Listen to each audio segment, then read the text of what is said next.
अमन, समीर, रिया और आकाश, 4 युवा दोस्त, जिनकी उम्र के पन्ने अभी अभी जीवन के रंगों से भरने लगे थे। उनके दिलों में एक उफान था, एक जिज्ञासा जो उन्हें रोजमर्रा की नीरसता से परे ले जाने को बेताब थी।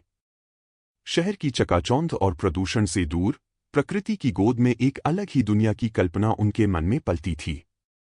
अमन इस चौकड़ी का सूत्रधार था। उसके मन में हमेशा कुछ नया करने की ललक रहती थी। यार, इस बार कुछ अलग करते हैं, उसने एक दिन सुझाव दिया। क्यों न हम लोग जंगल में जाएं? एक एडवेंचर। समीर, जो हमेशा थोड़ा सा सावधान रहता था, ने सिर हिलाया। जंगल? यार, वहां तो जानवर, कीड़े मकोड़े, पता नहीं क्या क्या होगा। रिया, जो थोड़ी डरपोक थी, ने आंखें फैलाकर कहा, तुम लोग तो बहुत ही हिम्मत वाले हो। मैं तो डर गई। आकाश, जो हमेशा उत्साहित रहता था, हंसते हुए बोला, डरने की क्या बात है? थोड़ी मस्ती तो करनी चाहिए। उनकी बहस लंबी नहीं चली। अमन का जोश और आकाश का उत्साह बाकी दोनों को भी प्रभावित करने लगे। जंगल की यात्रा का प्लान बनने लगा। दिन रात उनकी बातचीत जंगल के रहस्यों, वहां मिलने वाले जीव जंतुओं और एडवेंचर के रोमांच के इर्द गिर्द घूमने लगी। उन्होंने एक बैकपैक तैयार किया, जिसमें टॉर्च, कंपास, पानी की बोतलें, कुछ खाने पीने की चीजें और जरूरी दवाइयां शामिल थीं। एक उत्साहित मनोदशा के साथ वे चारों दोस्त जंगल की ओर रवाना हो गए, बिना यह सोचे कि जंगल सिर्फ हरी भरी वादियों का नहीं, बल्कि अनगिनत रहस्यों और खतरों का भी घर है। जंगल की हरी भरी दुनिया में प्रवेश करते ही माहौल में एक अचानक बदलाव सा आ गया। शहर की धूप और हवा की तुलना में यहाँ की रोशनी फीकी और हवा भारी लग रही थी। पेड़ इतने घने थे कि सूरज की किरणें मुश्किल से ही जमीन तक पहुंच पाती थीं।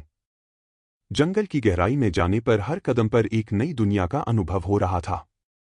यार, यहां तो कुछ अजीब सा लग रहा है, रिया की आवाज में थोड़ा डर साफ झलक रहा था। अमन ने हंसते हुए कहा, अरे यार, जंगल में तो ऐसा ही होता है। थोड़ा सा डरना तो बनता है। समीर, जो हमेशा थोड़ा सा सावधान रहता था, ने गौर से आसपास देखा। मुझे लगता है हमें वापस जाना चाहिए। कुछ ठीक नहीं लग रहा है। आकाश, जो हमेशा उत्साहित रहता था, ने कहा, अरे यार, अब तक तो आ गए हैं, थोड़ा और आगे चलते हैं। जंगल की गहराई में जाने के साथ साथ उनकी बातचीत भी धीमी पड़ती जा रही थी। हर आवाज, हर पेड़ की सरसराहट, हर पत्ते की हलचल उनके कानों में एक अलग ही तरह की धुन बनकर गूंज रही थी।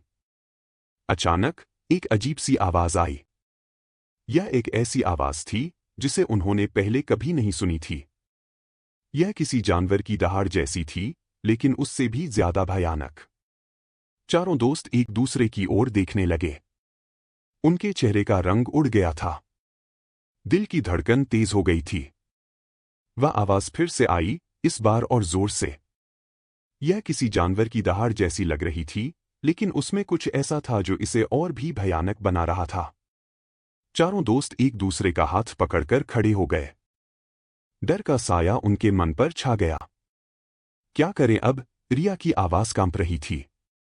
अमन ने हिम्मत दिखाते हुए कहा, डरना नहीं है। शायद कोई सामान्य जानवर होगा। समीर ने ध्यान से आसपास देखा और कहा, यार, मुझे नहीं लगता।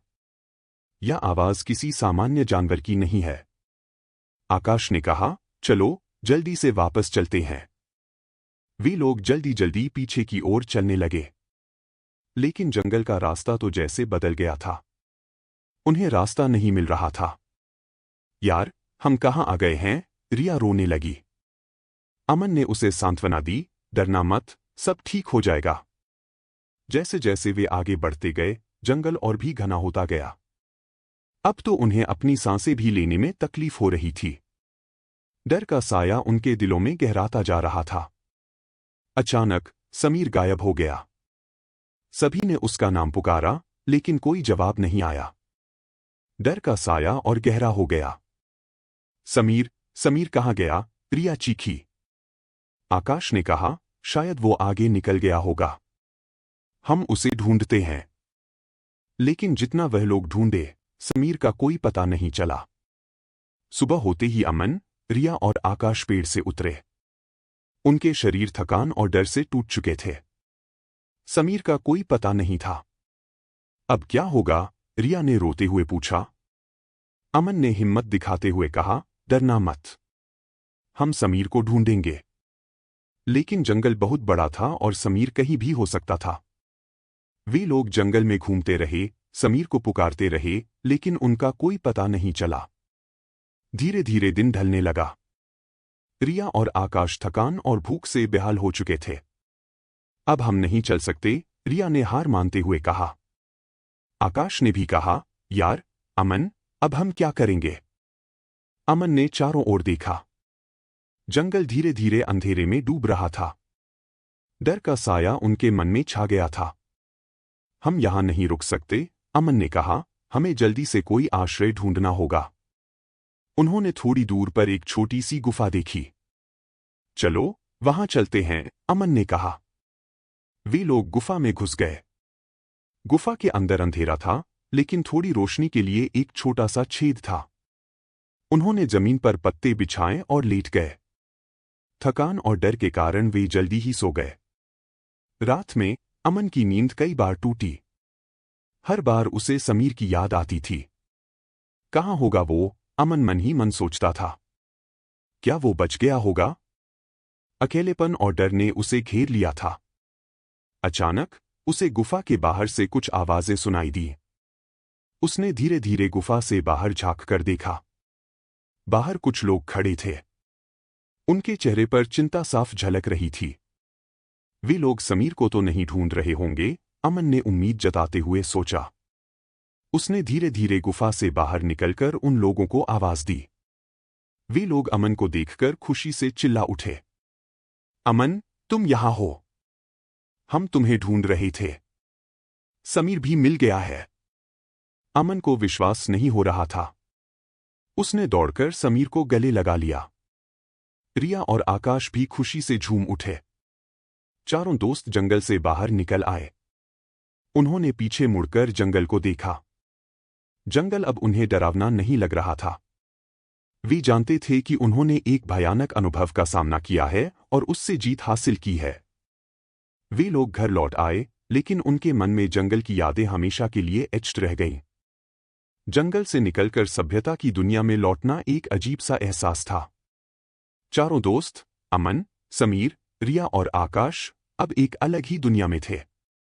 एक ऐसी दुनिया जहां पेड़ों की जगह इमारतें थीं, जंगल की आवाजों की जगह वाहनों का शोर था।